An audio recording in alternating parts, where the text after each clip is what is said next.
ہندوستان کی جو سب سے پچھڑی قوم ہے اس سے بھی زیادہ گئے گزرے ہیں اور اس سے بھی زیادہ پچھڑے ہوئے ہیں. لیکن المیہ یہ ہے کہ جہاں کہیں بھی تعلیمی پروگرام ہوتا ہے وہاں پہ مسلمان جاتے نہیں ہیں. ان کی حاضری سب سے کم ہوتی ہے. ان کو بلایا جاتا ہے, ان کو مدعو کیا جاتا ہے, ان کو کئی بار دعوت دی جاتی ہے, لیکن وہ آتے نہیں ہیں. پھر 2 مثالیں میں اس کی دینا چاہوں گا, اس کے بعد اصل موضوع پہ آؤں گا. میں اس سے پہلے تقریباً 8 مئی کو ایک پروگرام تھا تعلیمی, عصر سے لے کر کے عشاء تک.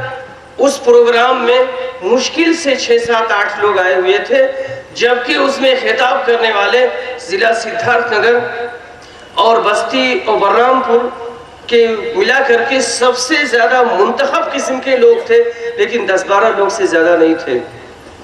اسی طرح سے ایک اور پروگرام میں نے کیا تھا, تربیتی کیمپ, ٹریننگ کیمپ میں نے منعقد کیا تھا.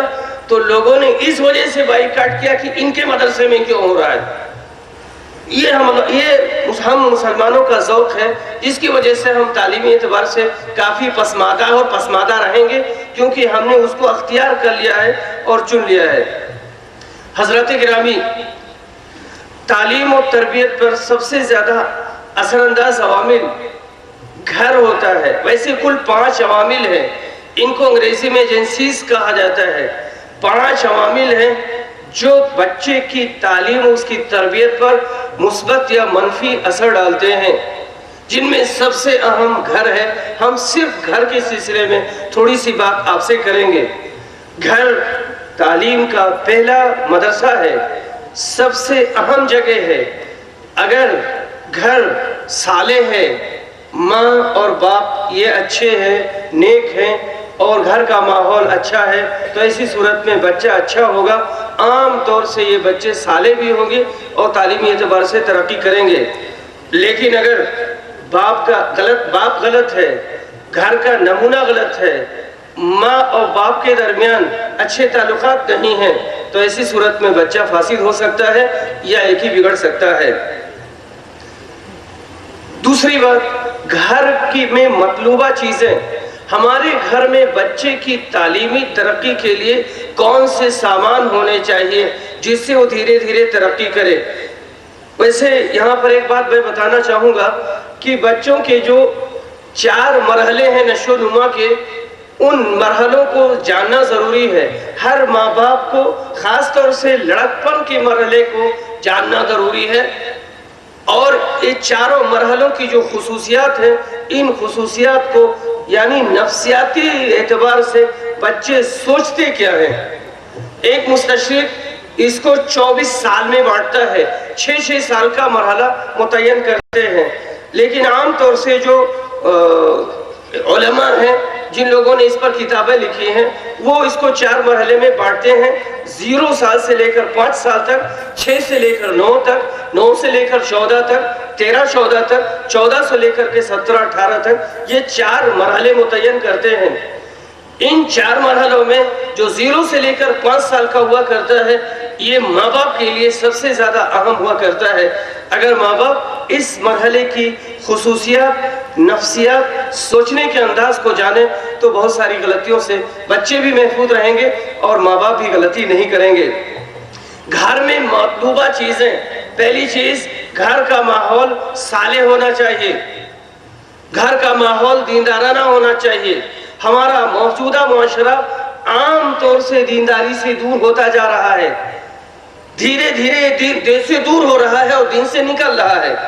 شادی میں دیکھیے, نماز کو دیکھیے, معاملات کو دیکھیے, تجارت کو دیکھیے, تعلیم وغیرہ کو بھی دیکھیے. جو بچے اصلی تعلیم حاصل کرتے ہیں وہ دین سے عام طور سے بیگانہ ہو جاتے ہیں. بہت تھوڑے سے لوگ ہوتے ہیں جو دینی تعلیم سے جڑے ہوئے رہتے ہیں یا ان کے اندر دینداری پائی جاتی ہے. تو گھر کا ماحول دیندارانہ ہونا چاہیے. ٹی وی اس کا استعمال اگر کرتے ہیں تو جائز ہونا چاہیے. موبائل یا اس کے علاوہ دوسری ٹیکنالوجی جو استعمال کی جاتی ہے تو اس کا صحیح استعمال کیا جائے, غلط استعمال نہ کیا جائے. عربی میں کہا جاتا ہے اذا كان رب البيت بالطبل ضاربا فلا تلوم الاولاد فيها للرقص. اگر باپ طبل بجاتا ہے تو بچے کے ناچنے پہ آپ کو نالا نہیں ہونا چاہیے اور اس پر ناراض نہیں ہونا چاہیے، کیونکہ آپ نے نمونہ غلط پیش کیا ہے۔ اس لیے ہر باپ کو اور ماں کو، خاص طور سے باپ کو، مربی کو دیکھنا چاہیے کہ وہ اپنے بچوں کے لیے، اپنی بچی کے لیے کون سا نمونہ پیش کر رہا ہے۔ نمبر 2، گھر میں لائبریری ہونی چاہیے، چھوٹی سی لائبریری ہونی چاہیے جو دھیرے دھیرے بڑی ہو جائے گی۔ بچوں کے ذوق، ان کے معیار، ان کی صلاحیت اور تقاضے کے مطابق انہیں کتابیں فراہم کی جائیں۔ کتابوں کی فراہم کرنے کے بعد بچہ آپ کا خالی نہیں رہے گا، جو فارغ اوقات ہے اس میں وہ کتابوں کو پڑھے گا، دینی اعتبار سے ترقی کرے گا، ثقافتی اعتبار سے وہ ترقی کرے گا۔ اور کہا جاتا ہے خالی دماغ شیطان کا گھر، تو پھر وہ بہت ساری شیطانی حرکتوں سے محفوظ ہو جائے گا۔ جیسے چھوٹا بچہ ہے، اگر وہ 4 سے 5 سال، 6 سال، 7 سال کا بچہ ہے، اس کے لیے اس کی عمر کے اعتبار سے اچھا ساتھی ہے، امنگ ہے، سائنس ہے، سائنس کی دنیا ہے، اور اس طرح کی کئی کتابیں ہیں، قصے کی کتابیں، کہانی کی کتابیں، یہ کتابیں ان کو فراہم کی جائیں۔ اس سے ان کا بہت فائدہ ہوگا اور دھیرے دھیرے ترقی کریں گے۔ لیکن ان کے ہاتھ میں غلط کتابیں نہ پڑیں، خاص طور سے سیکسی کتابیں، جنسی کتابیں، فحش لٹریچر وغیرہ ان کے ہاتھ میں نہ آئے۔ اسی طرح سے گھر کا ماحول خوشگوار ہونا چاہیے۔ اگر کسی وجہ سے شوہر اور بیوی کے درمیان تعلقات خراب ہیں، تب بھی بچے اور بچی کی حفاظت کے لیے، اس کی ترقی کے لیے اپنی ناخوشگواری کو خوشگواری میں بدل دینا چاہیے۔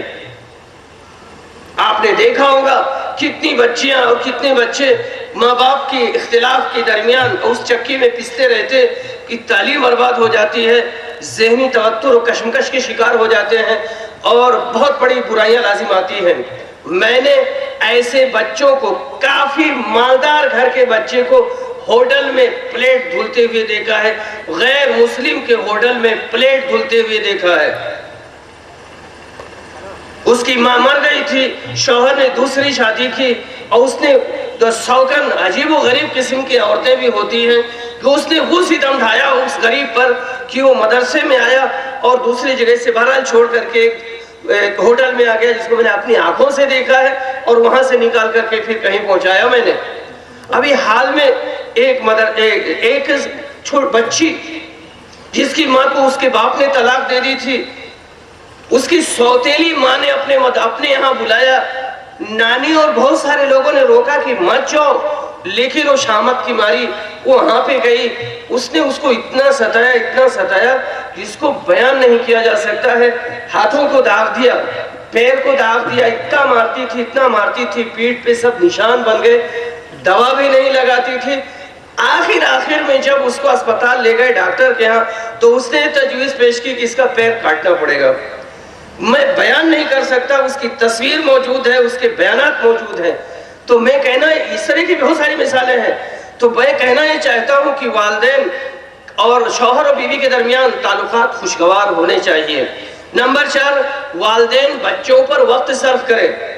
یہ بڑی اہم بات ہے، اور عام طور سے مسلمان اپنے اوقات کی تنظیم اور تنسیق نہیں کرتے اور بچوں پر وقت صرف نہیں کرتے، یا کرتے ہیں تو بہت کم کرتے ہیں۔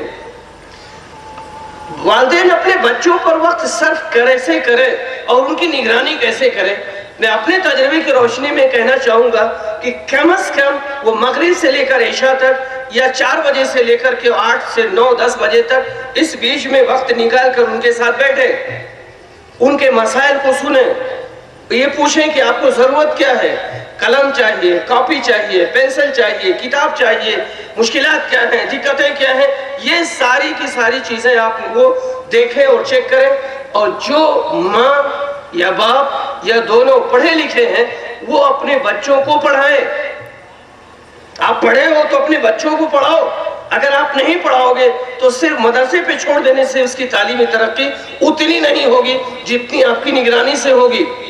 اگر گھر اور مدرسہ دونوں مربوط ہیں اور بہتر انداز میں ماں باپ اس کو پڑھاتے ہیں اور مغرب سے لے کر کے 10 بجے تک بیٹھتے ہیں اس کے ساتھ، تو کم از کم 30 سے 40-45% اس کا تعلیمی معیار اوپر ہو جائے گا اور اس کا گراف اوپر چلا جائے گا۔ آپ اس کا تجربہ کر لیجئے، بصورت دیگر آپ کا بچہ تعلیمی اعتبار سے پسماندہ رہے گا اور وہ کمزور رہے گا۔ جو کتنے لوگوں کو میں جانتا ہوں کہ اپنے بچوں کو مدرسوں میں بھیجتے، کالج میں بھیجتے، لیکن پلٹ کر نہیں دیکھتے بیٹا کیا کر رہا ہے، کتنا پڑھا، کیا پڑھا، اس کے دوست کیسے ہیں، اس کے احباب کیسے ہیں، کہاں جاتا ہے، کیا کھاتا ہے، کیا پیتا ہے، کیا دیکھتا ہے۔ نتیجہ یہ ہوتا ہے کہ بہت سارے بچے خراب ہو جاتے ہیں۔ ایک مصر کا ایک واقعہ ہے کہ احمد صاحب نام کر کے ایک تاجر ہوا کرتے تھے۔ اچانک ان کو قاہرہ کے پولیس اسٹیشن سے فون جاتا ہے کہ آپ جلدی سے قاہرہ آ جاؤ۔ ان کے پاس صرف ایک بیٹا تھا، کوئی بہن بھی نہیں تھی، کوئی لڑکی بھی نہیں تھی۔ آئے تو دیکھا ان کی بیوی کی لاش رکھی ہوئی ہے۔ پوچھا کیسے ہوا یہ؟ کہا کہ تمہارے بیٹے نے اسے قتل کر دیا ہے۔ وہ اپنے بیٹے کی طرف پلٹ کر دیکھے، تو نے اپنی ماں کو کیسے قتل کر دیا؟ کہا والد گرامی اس قتل میں آپ برابر کے شریک ہیں۔ کہا وہ کیسے؟ کہا کہ آپ نے مجھے کالج میں ڈال دیا پر پلٹ کر نہیں دیکھا کہ میں کر کیا رہا ہوں۔ میں کالج میں گیا، میں غلط لوگوں کے ہتھے چڑھ گیا، وہ نشہ کرنے لگا، وہ شراب پینے لگا، وہ بھانگ اور اس گروپ کی جتنی چیزیں ہیں اسے استعمال کرنے لگا۔ ایک کالج سے نکالا گیا، دوسرے کالج میں ایڈمیشن لیا اور اس طرح سے وہ غلط لوگوں کے ہتھے چڑھ گیا۔ پوری زندگی تباہ ہو گئی۔ ایک دن آیا، اپنی ماں سے پیسہ مانگا، ماں نے نہیں دیا۔ ماں کو پتہ چل گیا تھا کہ میرا لڑکا نشہ کرتا ہے اور شراب پیتا ہے۔ ماں نے ڈانٹا بھی، کہا کہ پیسہ دے دو ورنہ تمہیں چاقو مار دوں گا۔ کہا نہیں دیں گے۔ ماں کو اس کا تصور بھی نہیں تھا کہ میرا بیٹا ایسا کرے گا۔ اس نے چاقو مار دیا اور ماں اس کے سامنے تڑپ کے مر گئی۔ حضرات یہ پہلی مثال نہیں ہے قاہرہ کی، ایسی ہزاروں لاکھوں مثالیں ہندوستان میں اور ہندوستان کے باہر موجود ہیں۔ اس لیے ہر ماں، ہر باپ، خاص طور سے باپ اور سرپرست کی ذمہ داری بنتی ہے کہ اپنے بچوں پر وقت صرف کریں اور پلٹ کر دیکھیں کہ ان کا بچہ کرتا کیا ہے۔ یہی عربی میں جو بچے پڑھتے ہیں، ماں باپ کو اس کے بارے میں کوئی خبر نہیں ہوتی ہے کہ میرا بچہ کر کیا رہا ہے۔ بس ہاں میرا بچہ فلاں جامعہ میں پڑھ رہا ہے، میرا بچہ فلاں جامعہ میں پڑھ رہا ہے۔ کبھی بھی والدین محاسبہ بھی نہیں کرتے ان جامعات کی کہ ان جامعات میں ان کی تعلیمی ترقی کیسے ہوتی ہے۔ کئی بار بچے معمولی جرائم پہ نکال دیے جاتے ہیں اور جامعات کی گردن پکڑنے کے لیے یا شیخ الجامعہ، وکیل الجامعہ یا جملہ اساتذہ کی گرفت نہیں ہوتی ہے کہ بچے کو نکالا کیوں گیا، ہم نے تو آپ کو بچہ دے دیا تھا۔ قوم کا بے حد قیمتی سرمایہ ان کے حوالے کیا گیا تھا، آپ نے اس کے ساتھ یہ سلوک کیوں کیا؟ نماز نہیں پڑھا تو آپ کی نگرانی میں، اس نے کوئی جرم کیا تو آپ کو دے دیا گیا تھا، ہم فیس دیتے، ہم یہ کرتے، سب کچھ کرتے ہیں، نکالنے کے لیے تو ہم نے بچہ آپ کے حوالے نہیں کیا تھا۔ قوم کے اندر یہ طاقت بھی نہیں ہے کہ ان کا محاسبہ کر سکے اور ان کی گرفت کر سکے۔ کل ملا کر اس نقطے میں یہی کہنا ہے، اور آپ اس کو باندھ لیجئے اپنے گرے میں کہ اپنے بچوں پر وقت صرف کیجئے۔ اسی طرح سے پانچویں چیز، یہ موجودہ زمانہ یہ سائنس اور ٹیکنالوجی کا زمانہ ہے۔ جس کے پاس سائنس ہے، جس کے پاس ٹیکنالوجی ہے، وہ قوت اور طاقت میں ہے۔ عصری قوت سائنس اور ٹیکنالوجی میں مضمر ہے۔ ہمیں اپنے بچوں کا بھی ذہن ٹیکنیکل بنانے کی کوشش کرنی چاہیے۔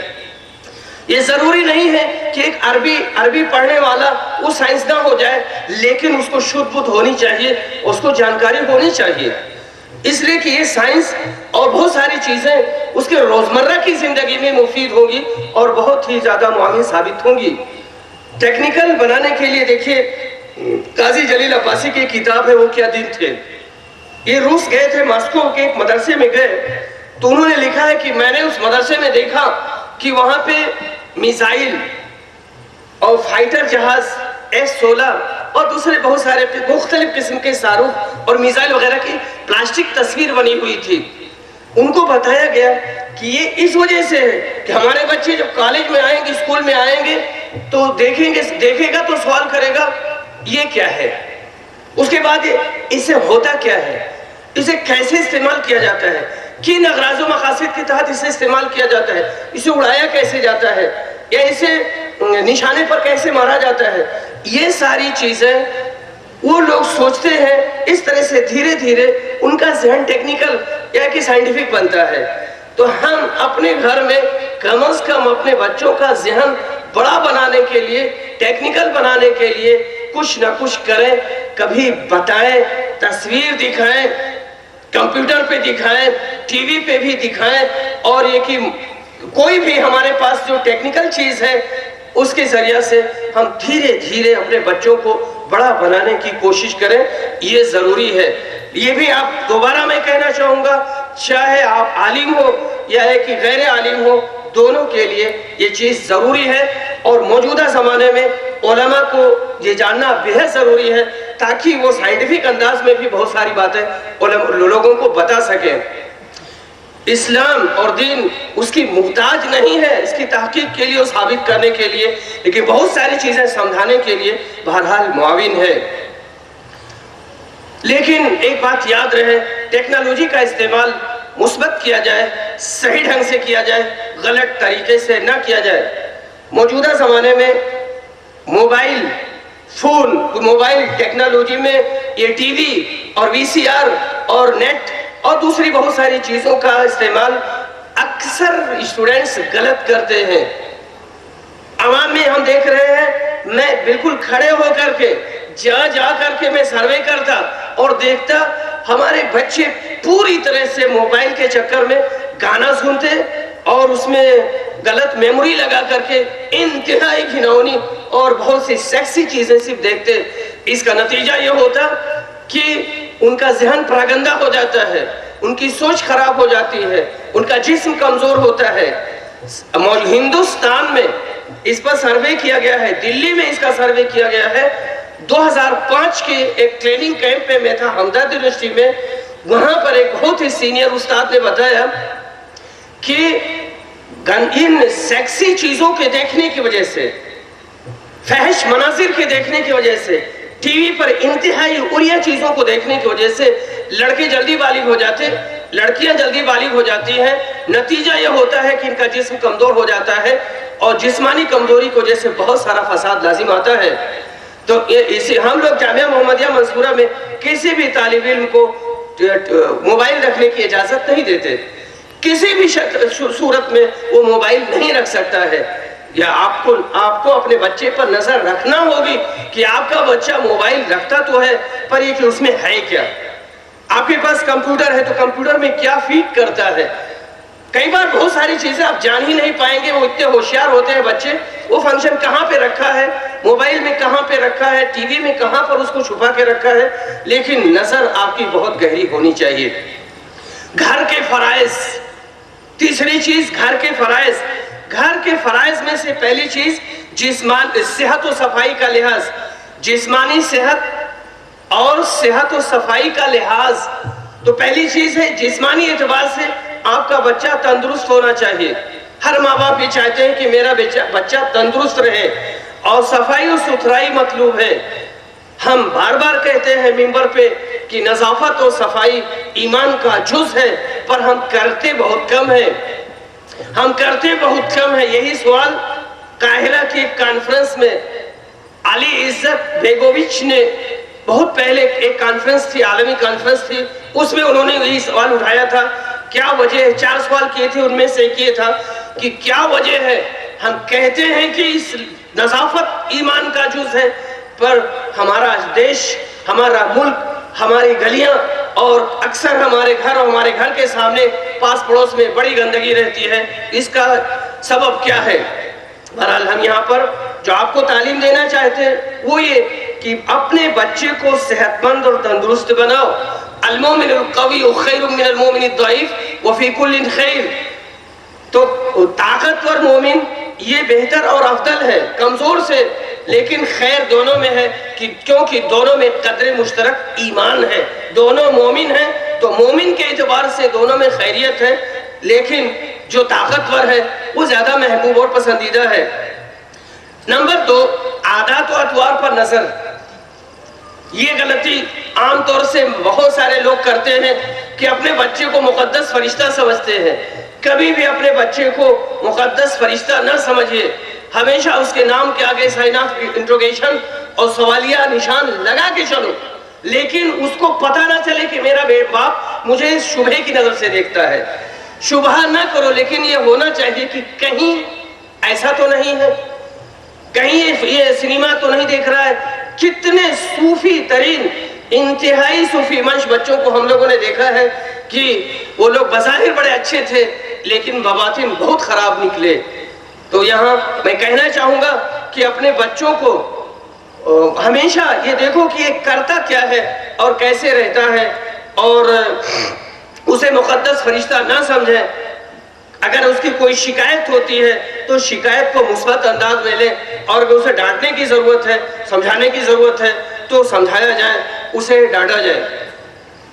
تیسری چیز یہ کہ بچوں کی تربیت کے سلسلے میں کبھی بھی مصالحت نہیں کرنی چاہیے. اسی کو کہا جاتا ہے اپنے بچوں کو سونے کے بسکٹ کھلائیے پر ان کو شہر کی نظر سے دیکھیے. اگر آپ نے تعلیمی تربیتی اعتبار سے تھوڑی سی ڈھیل دے دی تو عمارت ٹیڑھی ہو جائے گی. بچہ دھیرے دھیرے فاسد ہونا شروع ہو جائے گا، اس کی ہمت بڑھ جائے گی اور جس برائی کی طرف جا رہا ہے اس پر جری ہو جائے گا، اور عام طور سے وہ خراب ہو سکتا ہے، وہ خراب ہو جائے گا یا ہو سکتا ہے. کہا جاتا ہے کہ تربیت کی لاٹھی اپنے کندھے سے مت اتارو. قرآن میں تعزیری سزائیں ہیں، 5-6 سزائیں بڑی بھیانک اور بڑی سخت ہے.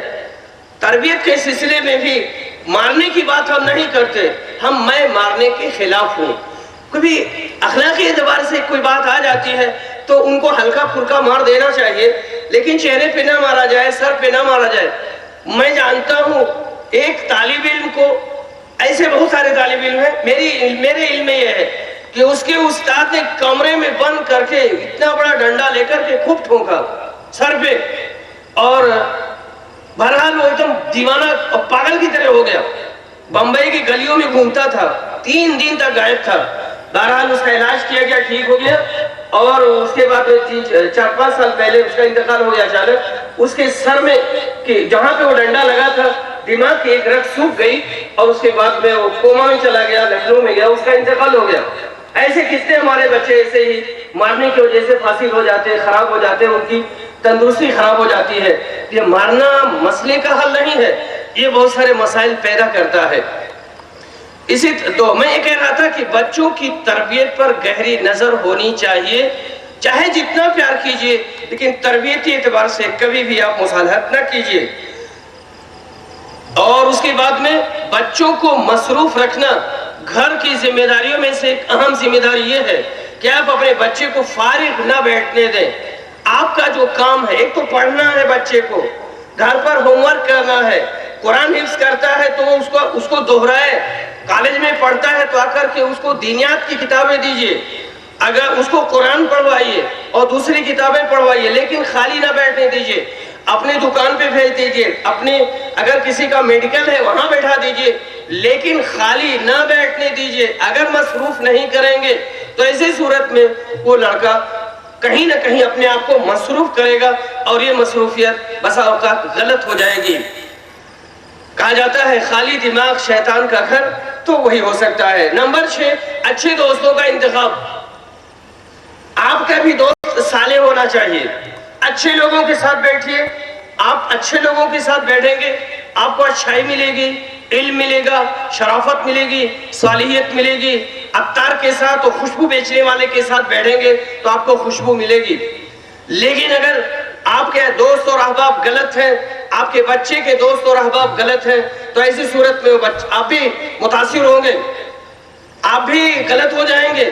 گالی سنیں گے، چغلی سنیں گے، اتہام، افترا پردازی اور اس قسم کی دوسری بہت ساری چیزیں آپ سنیں گے. اگر کہیں گے تو بھی گناہ، اور سنیں گے اور خاموش رہیں گے تب بھی گناہ ہوگا. دونوں صورتوں میں آپ کا گھاٹا ہی گھاٹا ہے. اچھے دوستوں کا انتخاب ہونا چاہیے. رسول اکرم صلی اللہ علیہ وسلم نے اس کی مثال دی تھی کہ اچھے ساتھی اور برے ساتھی کی مثال عطار اور حداد کی ہے. عطر بیچنے والا اور لوہار، عطر بیچنے والے کے ساتھ آپ بیٹھیں گے تو خوشبو ملے گی بغیر پیسے کے، اور ممکن ہے کہ آپ کو ہدیہ میں دے دیں یا ہے کہ آپ خرید لیں. لیکن جو لوہار ہے، دھواں، شرارے، چنگاریاں، دقتیں اور گرمی، کپڑا جلے گا، چمڑا بھی جل سکتا ہے، وہاں کوئی خیر نہیں ہے. اسی طرح سے جو 7ویں ذمہ داری ہے بچوں کی عزت نفس اور جذبات کی رعایت. بچوں کی عزت نفس اور جذبات کی رعایت، تو ان کی جذبات کی ہمیشہ رعایت کرنی چاہیے. بچے کو غلط الفاظ نہیں کہنا چاہیے، غلط انداز میں اس کو خطاب نہیں کرنا چاہیے، بچے کے سامنے اس کی ماں کو گالی نہیں دینی چاہیے، بچے کو گدھا نہیں کہنا چاہیے، گدھا، کتے، کمینے یا اس طرح کے جو سماج میں کچھ بھدے قسم کے غیر سنجیدہ قسم کے الفاظ بولے جاتے ہیں، ان الفاظ کا استعمال کبھی بھی نہیں کرنا چاہیے۔ دیکھیے تعلیم و تربیت کا کام بڑی پتا ماری کا کام ہے۔ ایک شیر کا پالنا آسان ہے، ایک ہاتھی کا پال لینا آسان ہے، لیکن ایک بچے کی تعلیم اور اس کی تربیت 10 شیر سے بھی زیادہ خطرناک ہے۔ اگر آپ کر لے جاؤ تو بہت عظیم ہو، نہیں کر سکے تو پھر ایسی صورت میں آپ کے لیے بڑی دقتیں ہوں گی۔ عزت نفس و جذبات میں ایک بات آتی ہے، بچوں کے سوالوں کے جوابات۔ بچوں کا ذہن سادہ کیسٹ کی طرح ہوتا ہے، خالی ہوتا ہے، وہ جو نئی چیزیں دیکھتے ہیں اس کے بارے میں سوال کریں گے، اور آپ کی ذمہ داری ہے کہ ان کے سوالوں کا جواب دیں۔ اگر آپ جواب دیتے ہیں تو وہ دھیرے دھیرے ترقی کرے گا، اس کی جانکاری بڑھے گی، لیکن اگر آپ جواب نہیں دیتے ہیں، ڈانٹ دیتے ہیں، تو ایسی صورت میں اس کا دماغ پست ہو جائے گا۔ سوال کرنا، پوچھنا، یہ صحت مند دماغ کی علامت ہے، لیکن سوال نہ کرنا یہ بھی اس بات کی علامت ہے کہ بچہ ذہنی اعتبار سے کمزور ہے، اور اس بچے کے سوال کا جواب لازمی طور پر دینا چاہیے۔ اور 8ویں چیز، عصری طالب علم کے لیے دینی تعلیم کا انتظام۔ جو طلبہ مکتب میں پڑھتے ہیں اور اسکول جاتے ہیں، ان کے لیے دینی تعلیم کا انتظام ضروری ہے۔ قرآن کی تعلیم فرض ہے۔ آپ اپنے بچے کو لازمی طور پر پورے قرآن کی تعلیم اس حد تک دلاؤ کہ وہ بچہ فرفر سورہ فاتحہ سے لے کر والناس تک پڑھے، نمبر 1۔ نمبر 2، ارکان اسلام کے بارے میں اسے پوری معلومات ہو، ارکان ایمان کے بارے میں پوری معلومات ہو، وضو ہے، نماز ہے، طہارت ہے، اور اس کے علاوہ بہت ساری چیزیں جو بنیادی حیثیت رکھتی ہیں، اس کی پوری تفصیل درجہ 4 اور 5 تک آپ بتا دیں۔ اگر آپ ایسا کریں گے تو آپ کا بچہ آپ کے ہاتھ میں رہے گا، لیکن اگر آپ نے ایسا نہیں کیا تو اس بات کا شدید خطرہ ہے کہ آپ کا بچہ آپ کے ہاتھ سے نکل جائے گا۔ ایک بار ایک انٹرویو ہوا دلی میں، اس انٹرویو میں پوچھا گیا ایک مسلمان کینڈیڈیٹ سے کہ محمد صاحب کی کسی پتنی کا نام بتاؤ، تو انہوں نے کہا خالدہ ضیاء۔ اس وقت وہی پرائم منسٹر پریزیڈنٹ تھی، تو کہا خالدہ ضیاء، کہا محمد صاحب، حضرت محمد مصطفیٰ صلی اللہ علیہ وسلم اور خالدہ ضیاء، زمانے کا کتنا بڑا فرق ہے۔ تو یہ ہے مسلمانوں کی نالج۔ یہ حال ہے کہ وہ نماز کی رکعت نہیں جانتے۔ آپ کو بڑی حیرانی ہوگی کہ کتنی جگہیں ایسی ہیں جب کوئی مر جاتا ہے تو جنازہ پڑھانے والا نہیں ملتا ہے۔ لوگ سڑک پر جنازہ رکھ کر کے بیٹھے رہتے، انتظار کرتے، اور بسوں میں دیکھتے چھانک کر کے کہ کوئی بارش اور عالم ٹائپ کے کوئی دکھے تو ان کو بلا کر کہیں کہ آپ ان کا جنازہ پڑھا دیجئے۔ تو یہ تو ہوئی گھر کی ذمہ داریاں، یہ 3 چیزیں ہوئی۔ چوتھی چیز یہ ہے، رسول اکرم صلی اللہ علیہ وسلم بحیثیت معلم، رسول صلی اللہ علیہ وسلم، اللہ تعالیٰ نے فرمایا لَقَدْ كَانَ لَكُمْ فِي رَسُولِ اللَّهِ أُسْوَةٌ حَسَنَةٌ۔ رسول اکرم کی زندگی ہمارے لیے اسوہ اور نمونہ ہے۔ یہ ہم قرآن میں پڑھتے ہیں، ہم اس کو منبر پر بتاتے ہیں، پر یہ کہ ہم سمجھتے نہیں ہیں کہ نبی اکرم صلی اللہ علیہ وسلم کی زندگی اسوہ ہے تو کس اعتبار سے ہے، کس اعتبار سے ہے۔ جو اعتبارات ہیں بہت لمبے اعتبارات ہیں، بہت زیادہ ہیں، ان اعتبارات کو ہم سمجھتے نہیں ہیں۔ یہاں ہم بحیثیت معلم چند باتیں آپ کے سامنے رکھنا چاہتے ہیں۔ رسول اکرم صلی اللہ علیہ وسلم نے خود فرمایا تھا بُعِثْتُ مُعَلِّمًا، قرآن نے بھی آپ کو معلم کہا ہے، اور یعلمکم کا لفظ وہاں استعمال کیا گیا ہے، وہ آپ کو تعلیم دیتے ہیں، یعنی وہ معلم ہے۔ اس نقطے کو میں نے یہاں اس وجہ سے شامل کیا ہے کہ تعلیم میں آپ کا اسوہ کیا ہے، اس اسوے کو، اس نمونے کو، اس طریقہ کار کو ہم بہت حد تک اپنا سکتے ہیں، اور بحیثیت معلم اپنے بچوں کو، بحیثیت سرپرست اور باپ اپنے بچیوں کو بہت اعتبار سے ہم بہتر بنا سکتے ہیں، یا ایک ہی اچھا پڑھا سکتے ہیں۔ نمبر 1، آپ کی شخصیت پرکشش اور جذاب تھی۔ باپ کو باپ ہی رہنا چاہیے، اسے شیر بن کے گھر میں نہیں رہنا چاہیے۔ بہت سارے لوگ ایسے ہوتے جو بہت کاٹ کھانے والے ہوتے، بات بات پہ لڑتے، بات بات پہ جھگڑتے اور ایک ہی بہت سخت سست کہتے رہتے، تو ایسا جو گھر اور ایسا ماحول ہوتا ہے وہاں پر اس کی شخصیت پرکشش و جذاب بھی نہیں ہوگی، اور بچہ اپنے باپ سے متاثر ہونے کے بجائے وہ اسے متنفر ہونے لگے گا۔ تو تفصیل میں نہ جاتے ہوئے پہلی چیز، رسول اکرم کی شخصیت پرکشش اور جذاب تھی۔ بحیثیت معلم مدرسے میں ہماری شخصیت پرکشش اور جذاب ہونی چاہیے، اسی طرح سے گھر میں بھی۔ نمبر 2، آپ کا ظاہر و باطن یکساں تھا، جو کہتے تھے وہ کرتے تھے۔ اب اگر کوئی باپ بیڑی اور سگریٹ پیتا ہے اور اپنے بچوں سے کہتا ہے دیکھو سگریٹ نہیں پینا، تمباکو چباتا ہے اور دوسری گندی چیزیں دیکھتا ہے یا کھاتا ہے جو کہ عام طور سے حرام ہے، اور اپنے بچوں کو ڈانٹتا ہے کہ دیکھو میں تو کھا رہا ہوں، میری عادت پڑ گئی، پر تم اس کے قریب نہ آنا اور تم ایسا نہ کرنا، تو اس کا کوئی زیادہ اثر نہیں ہوگا۔ ہم بحیثیت معلم جن چیزوں کی تعلیم دیتے ہیں لازمی طور پر ہمیں خود عمل کرنا چاہیے اور اپنے گھر والوں کو بھی اس پر عمل کروانا چاہیے۔ وہ جو میں نے آیت آپ کے سامنے پڑھی تھی، یا الذین آمنوا قوا انفسکم واہلیکم نارا، آیت کا مفاد یہ ہے، آیت کہتی ہے کہ اپنے آپ کو اور اپنے گھر والوں کو جہنم کی آگ سے بچاؤ۔ لیکن بہت بار ایسا ہوتا ہے کہ ہم بہت لمبی لمبی تقریریں کرتے، بہت بڑی بڑی باتیں بتاتے، لیکن ہمارا دل تاریک ہوتا، ہمارا دماغ تاریک ہوتا، ہمارا گھر بھی تاریک ہوتا، ہم دوسروں کے گھروں میں بلب جلاتے، اپنے گھر تاریک ہوتے ہیں۔ یہ بہت گھاٹے کا سودا ہے۔ نمبر 3، آپ کی ذات علم کا خزانہ تھی۔ بحیثیت معلم ہمارے پاس بہت زیادہ علم ہونا چاہیے۔ علم بیک وقت نہیں حاصل ہوتا ہے، دھیرے دھیرے دھیرے دھیرے پڑھتے پڑھتے پڑھتے پڑھتے آدمی بہت بڑا ہو جاتا ہے۔ بچپن میں وہ چھوٹا رہتا ہے کہ 3rd کلاس کا رہتا ہے، سوئم درجے کا وہ تعلیم ہوتا ہے، لیکن پڑھتے پڑھتے وہ نمبر 1 سے بھی آگے بڑھ جاتا ہے۔ تو ہمارے پاس علم ہونا چاہیے۔ اسی طرح سے جو ماں اور باپ پڑھے ہوئے ہیں وہ بھی دھیرے دھیرے پڑھیں تاکہ اپنے بچوں کو زیادہ بہتر انداز میں آگے بڑھا سکیں، یا کہ ان کی تعلیم و تربیت میں ان کا تعاون کر سکیں۔ نمبر 4، رسول اکرم صلی اللہ علیہ وسلم حلیم، بردبار، صابر اور بہت زیادہ متحمل مزاج تھے۔ جیسا کہ میں نے ابھی کہا آپ سے، ایک شیر اور ہاتھی کا پالنا آسان ہے، پر ایک ہی بچوں کا پڑھانا بڑا مشکل ہوا کرتا ہے۔ ایک مثل مشہور ہے، وہ کس حد تک صحیح ہے میں نہیں جانتا، لیکن وہ امر واقع کی بہت حد تک موافق ہے۔ ایک قصاب تھا، وہ بکریوں کو لے کے جا رہا تھا اور وہ چلا رہی تھی۔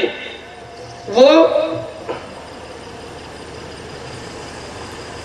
5 منٹ باقی ہے، ابھی تو مجھے 50 منٹ میں بھی نہیں پورا ہوگا۔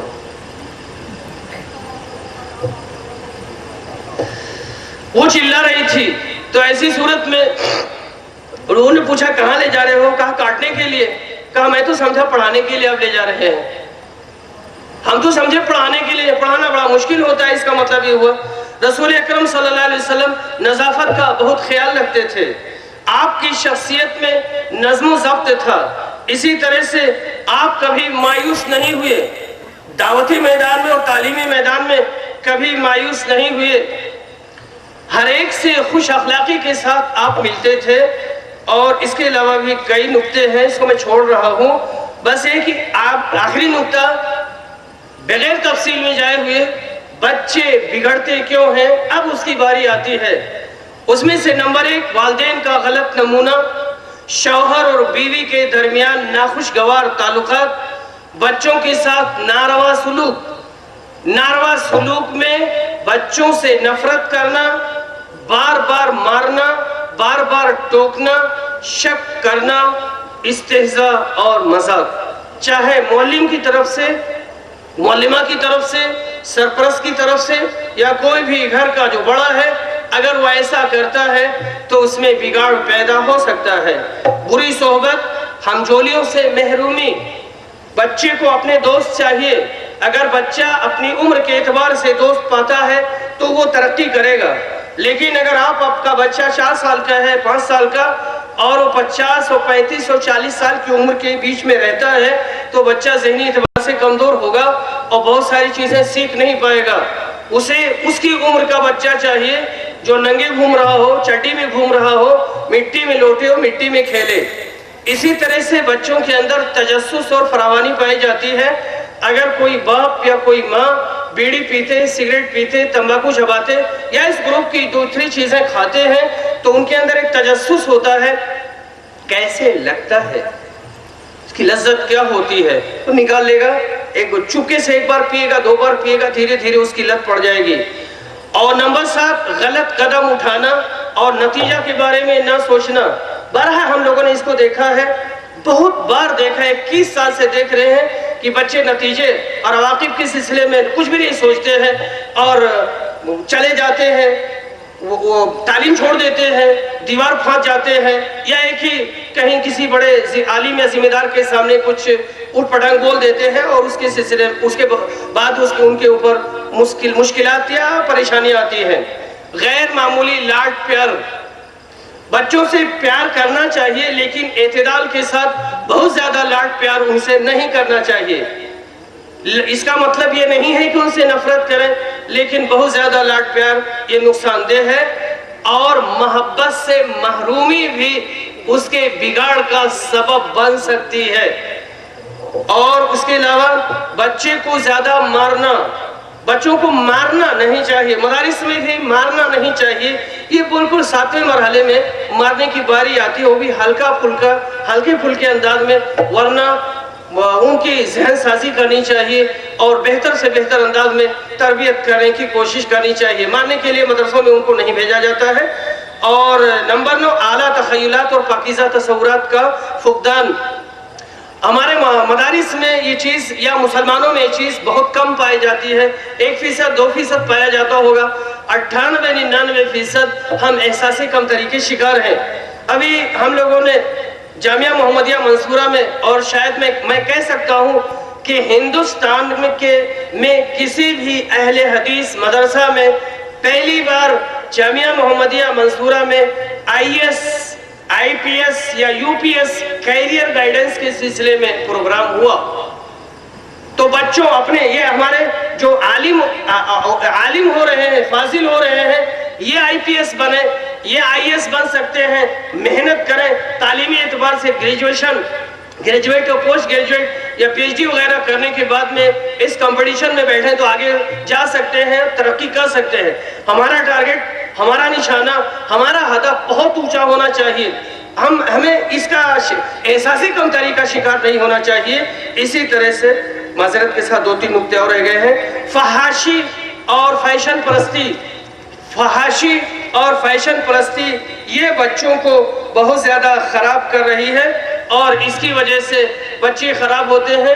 فیشن پرستی کے علاوہ فحش لٹریچر ہے، فحش لٹریچر اور اریاں تصاویر، جاسوسی ناول، ان ساری چیزوں کے چکر میں پڑ کر کے بچے خراب ہوتے ہیں۔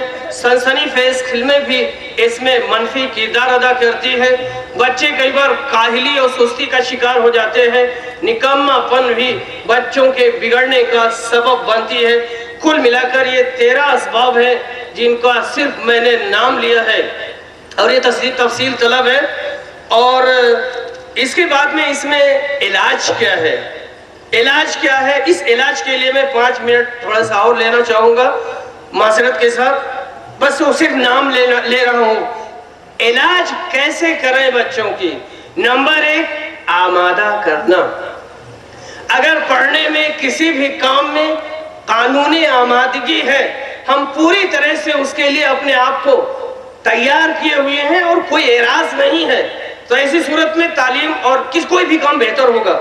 لیکن اگر قانون آمادگی نہیں ہے تو ایسی صورت میں بچہ پڑھ نہیں سکتا اور وہ بہت پڑھے گا تو بہت کم پڑھے گا، 10-20%۔ تو بچے کو آمادہ کرنا، اس کا ذہن بنانا اور ذہن سازی کرنا، گھر کی مصروفیت میں لگانا، اور عام طور سے تنہائی میں انتہائی اخلاص اور دلسوزی سے سمجھانا، سب کے سامنے نہیں، تنہائی میں اخلاص کے ساتھ، پیار کے ساتھ، نرمی کے ساتھ، محبت کے ساتھ، الفت کے ساتھ، تو آپ کی بات کو مانے گا۔ بہت زیادہ توقعات وابستہ نہ کرنا، کھیل کا موقع دینا، اچھے ساتھیوں کی فراہمی، اسی طرح سے عبرت آمیز قصوں کے ذریعہ ان کا ذہن بدلنا، بحالت مجبوری بچوں کے ماحول کو بدل دینا، تاکہ بچے کے اندر اگر اتفاق سے کوئی غلطی پائی جاتی ہے یا کہ اس کا کوئی بڑا عیب ہے تو لوگوں کے اوپر چھپا رہے اور بچے کو لوگ غلط نظروں سے نہ دیکھیں۔ معزز حضرات، یہ باتیں تھیں اور میں نے واقعی میں حد سے تھوڑا سا تجاوز کیا ہے، آپ ہمیں معاف فرمائیں۔ ہم امید رکھتے ہیں کہ آپ اپنے بچوں کے سلسلے میں جو باتیں، جو اصول اور جو ضوابط بتائے گئے ہیں اس پر عمل کرنے کی کوشش کریں گے۔ اللہ تعالی ہمیں ان کی توفیق عطا فرمائے۔ وآخر دعوانا الحمدللہ رب العالمین۔ جزاکم اللہ خیر وبارک فیکم۔ یہ تھے جامعہ محمدیہ منصورہ مالیگاؤں کے معروف استاد ماہر تعلیم شیخ نیاز احمد عبدالحمید طیب پوری حفظہ اللہ، جو بچوں کے بگاڑ کے اسباب اور علاج سے متعلق گفتگو کر رہے تھے۔ 1-2 سال پہلے اردو ٹائمز کی ایک خبر تھی کہ ایک بچے نے اپنی ماں کی وفات سے پہلے اس کا انگوٹھا کاٹ کر رکھ لیا، اور جب وہ مر گئی پینشن جو اسے ملتی تھی بینک سے، چونکہ ماں بہت دنوں سے بیمار تھی نہیں جاتی تھی، یہ انگوٹھا لگا لیتا اور کہتا کہ میری ماں بیمار ہے۔ کئی مہینوں تک اس نے یہی کام کیا۔ ایک بار بینک کے مینیجر کو شک ہوا کسی وجہ سے، کہا میں تمہاری ماں کے پاس چلتا ہوں۔ رویا، گڑ گڑایا، چلایا، پھر حقیقت منکشف ہوئی کہ میں نے پیسے کی لالچ میں ماں کی وفات سے پہلے اسے انگوٹھا کاٹ کر رکھ لیا تھا۔ بمبئی کی رپورٹ ہے۔ اس قسم کے واقعات اور حادثات اور بچوں کی اخلاقی گراوٹ کا یہ جب معیار ہو جائے تو میرے بھائیوں اس سماج اور معاشرے کے زوال کا کیا عالم ہوگا۔ اس لیے ضروری ہے کہ اس قسم کے موضوعات پہ توجہ دی جائے۔ اللہ جزائے خیر دے ہمارے شیخ نیاز